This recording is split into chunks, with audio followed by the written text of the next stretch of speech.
Okay, hello, my name is David, and today I'll be doing my topic about obesity. So why is obesity an important topic? Many of you guys have heard many statistics where World Health Organization's data from 2010 states that U.S. males are ranked 7th out of 192 countries in obesity rates, and U.S. females are just a little bit behind at 14 out of 192 countries of obesity rates. So why is this important to us? Basically, so most of you guys, I'm pretty sure you guys are not categorized as obese, which is defined as people who have a BMI of 30 or above. So people who are diagnosed with obesity, they could claim special benefits based on the IRS publication 502, which states that they could get federal tax deductions, special treatments, and special foods for free. So they don't have to, so they get tax deductions. So I believe that the designation of obesity as a disease distracts from the most effective countermeasures against obesity while resulting in an unnecessary rise in costs for our healthcare system. So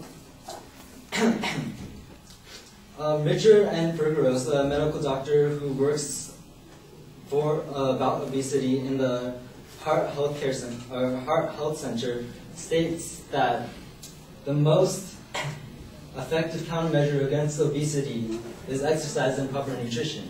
I think this comes as common sense to most of us. But ever since the governments have been sponsoring, designating as obesity as a disease, people have been assuming that there are instant cures to it. Like we hear on many times in advertisements about like lap band and such. And so Hina Santry and Talia Solins talks about in their article, Internet Marketing of Bariatric Surgery, Contemporary Trends in the Medicalization of Obesity. They say that people use obesity as they show obesity as a serious disease that requires professional ascertainment and supervision, which entails substantial individual suffering and is remedied through the transformative yet low-risk effects of bariatric surgery. So many people are distracted from what is the most effective countermeasure against obesity, which is exercise and proper nutrition, and they look towards other cures such as surgery, which could include bariatric surgery or like other surgeries such as gastric bypass. But all of these surgeries are major procedures that pose serious risks and side effects. And even if you undergo the surgery, the medical doctor Richard N. Bergeros again says, and the Mayo Clinic, the Mayo Foundation for Medical Education and Research, they all say that even if you undergo the surgery, in order to keep these effects, you still have to go back to the basic exercise and proper nutrition. And then on to the next point, obesity is only a risk factor. It's not an actual disease. It's defined as excess fat, and its symptoms are excess fat. So basically it's a cyclical argument. So it's not really a disease. And in fact, obesity does not need to be cured because it could actually be beneficial to people. For example, an obese person could be healthier than someone who is normal weight if they exercise, and they exercise regularly, they eat regularly. And another fact is that obesity actually lowers the chance of osteoporosis in older people. So once you get older, your bones will be stronger than people who are actually normal weight. And because of the government classifying obesity as a disease, many people can use Medicare and Medicaid programs for their own weight loss.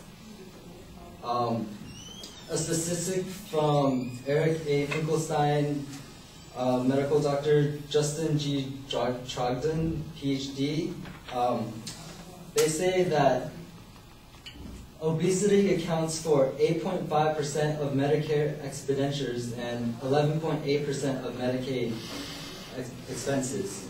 So what this shows is that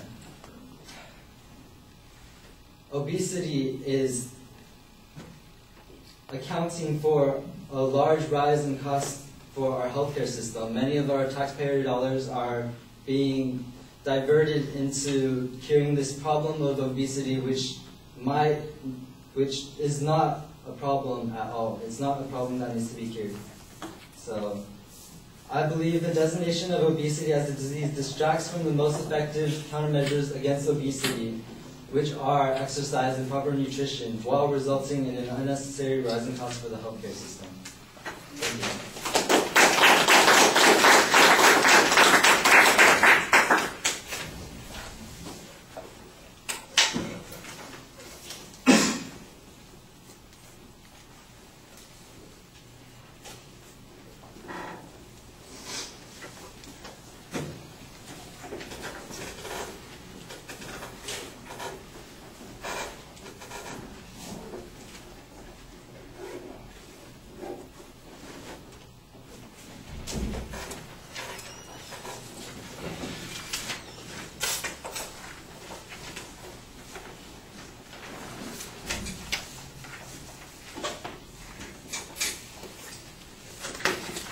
All right, I do like that at the end of the speech you come back to the claim. That helps quite a bit.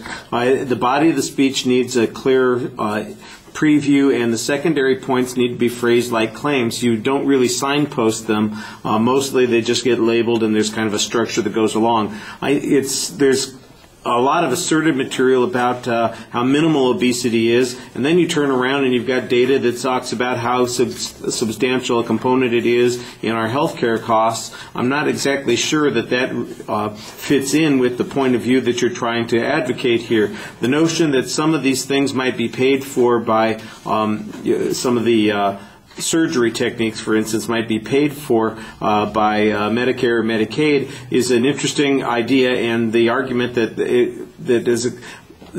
as a consequence people are ignoring other treatments. I understand the inference that you're making there, but I don't have any information that says that the people who are getting these surgeries are people who haven't tried other techniques before or who could be successful with those other techniques. There just seems to be a presupposition that these are being used in the place of anything else, and I think that that's a huge assumption that needs a lot more proof. I got to cut it short a little bit because we have a couple more speakers and we got to try and get them in. So, Trenton?